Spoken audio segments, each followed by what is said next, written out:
UP government ने एक नए ज़िले की घोषणा कर दी है। अपने यहाँ पर उन्होंने एक नया डिस्ट्रिक्ट फॉर्मेशन किया है और इसी के साथ यूपी में 75 की जगह 76 टोटल ज़िले हो गए।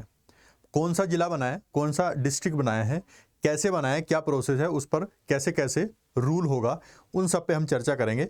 ये न्यूज़ है आज की। इसमें यूपी में 75 नहीं, अब 76 ज़िले होंगे और जो महाकुंभ वाला एरिया है उसको जनपद घोषित किया गया है। यस, ये यूपी की गवर्नमेंट है, यानी कि जहां जनपद बनाया गया है वो एरिया है जहां पर प्रयागराज में जो कुंभ का मेला है 2025 में होने वाला, उसकी जगह को ही उन्होंने डिस्ट्रिक्ट घोषित कर दिया है। अब उसको जिला घोषित करने के पीछे क्या इसकी मंशा है, क्योंकि पूरी दुनिया से बहुत सारे श्रद्धालु वहां पर आते हैं स्नान करने के लिए और उस स्नान में इतनी जनसंख्या में लोग आते हैं कि वो डिस्ट्रिक्ट की बराबर, यानी कि उसको रूल करने के लिए पूरा डिस्ट्रिक्ट का एक कह सकते हैं जिले का पूरा प्रशासन लगाना पड़ता है।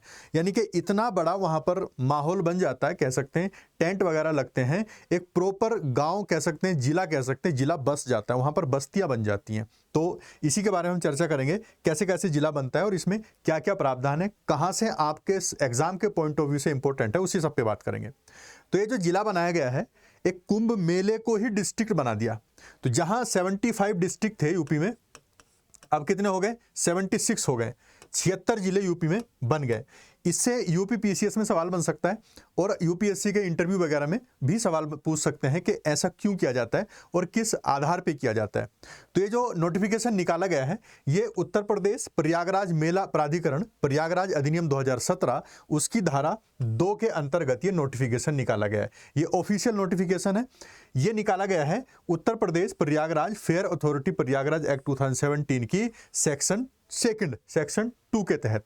तो ऐसा सरकार कर सकती है और बाकायदा इस जगह के लिए, क्योंकि डिस्ट्रिक्ट का ये रूल है, ये जिले का रूल है, जैसे ही जिला बनता है, नया जिला बनता है, तो वहां पर डीएम की, जिला अधिकारी की नियुक्ति की जाती है, वहां पर एसपी डीएसपी की नियुक्ति की जाती है। तो एसपी भी वहां पर नियुक्त होता है और डीएम भी वहां पर नियुक्त होता है। तो वहां पर जो पूरा महकमा है, जो पूरा डिपार्टमेंट है, वो डिस्ट्रिक्ट की तरह काम करता है, जिले की तरह काम करता है।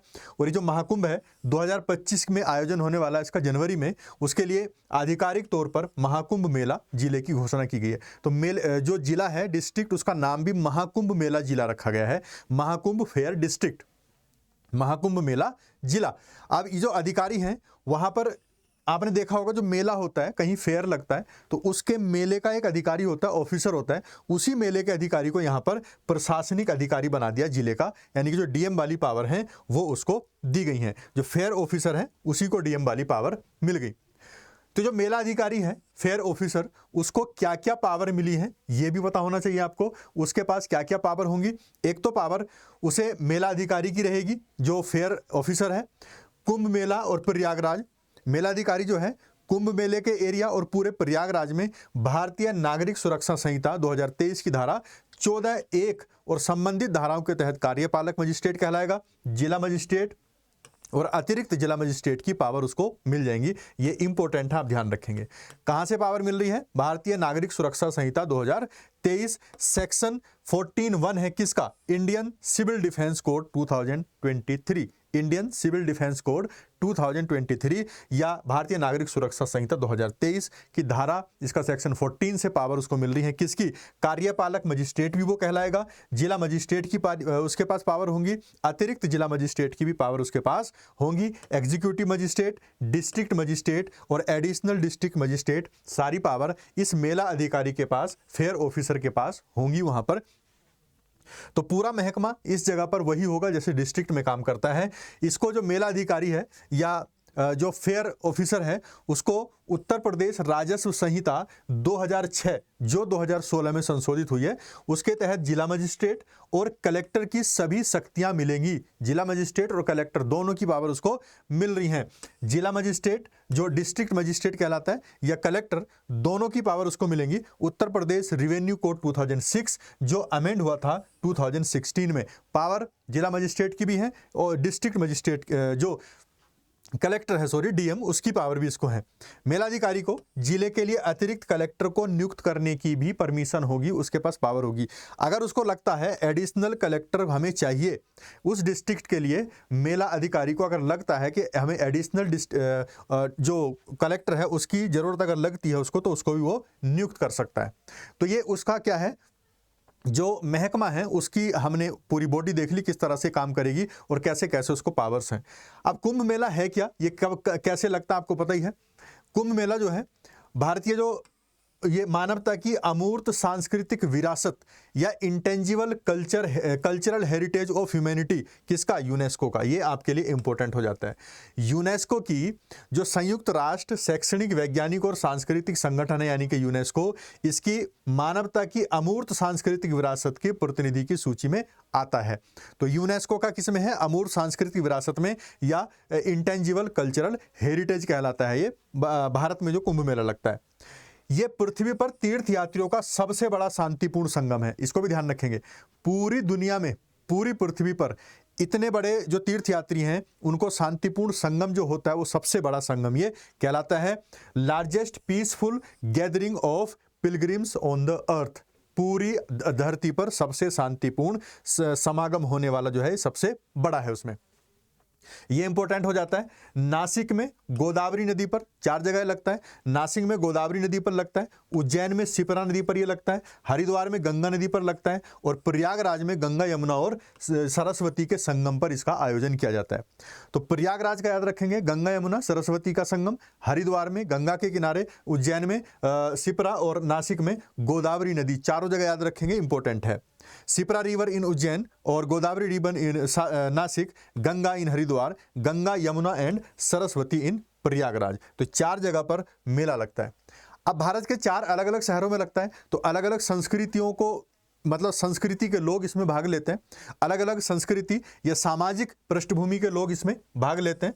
तो इस वजह से ये सांस्कृतिक रूप से विविधता वाला त्योहार है। कल्चरल कह सकते हैं इसको, सांस्कृतिक रूप से या कल्चरल डाइवर्स वाला त्योहार कहलाता है।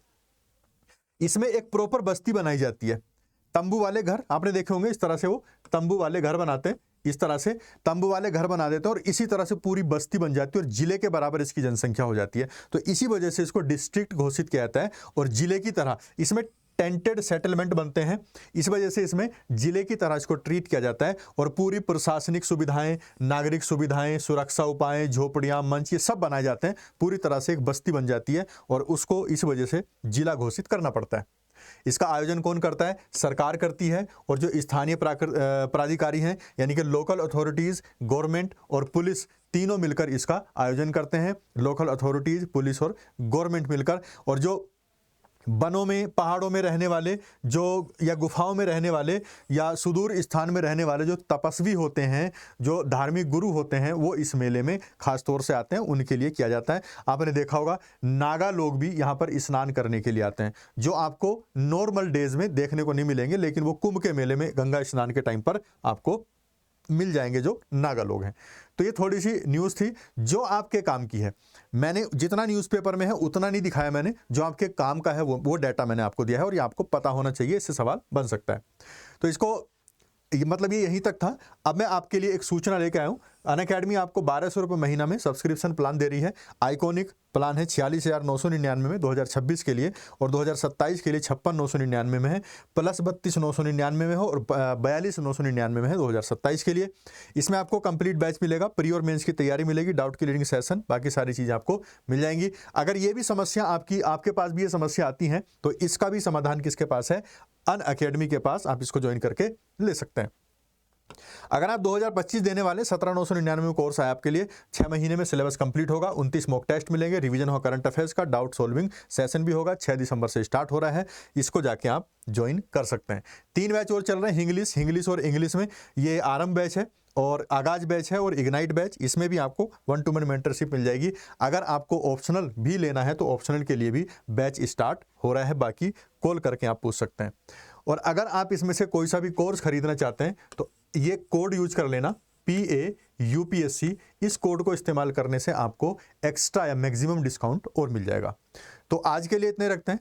आप इस मामले में क्या राय रखते हैं? क्या उसमें इतनी सिक्योरिटी होनी चाहिए, उसको डिस्ट्रिक्ट घोषित किया जाना चाहिए। इस पे अपनी राय जो है कमेंट सेक्शन में दे सकते हैं। तो आज के लिए इतने रखेंगे, फिर मिलेंगे नए टॉपिक में, तब तक के लिए बाय, थैंक्स फॉर वॉचिंग।